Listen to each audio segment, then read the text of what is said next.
Ganito ba yung headphone mo?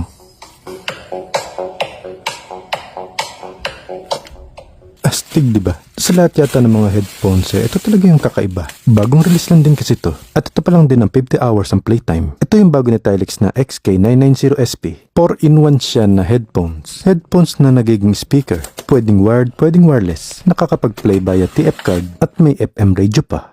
Out from the box ngayon may kasama tong user manual at charging cable. Available nga ito sa 2 colors, gray at black. Itong gray ngayon napili ko.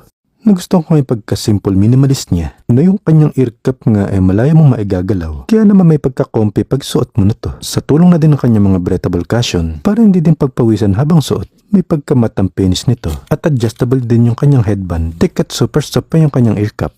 May mga button nga din yan sa side. Tapos may built-in siyang microphone at may pansagot din ng tawag. Andito naman yung slot ng kanyang TF card. In long press mo lang yung pansagot ng tawag to turn on. Then may maririnig ka magpo-prompt. Welcome to Tilex.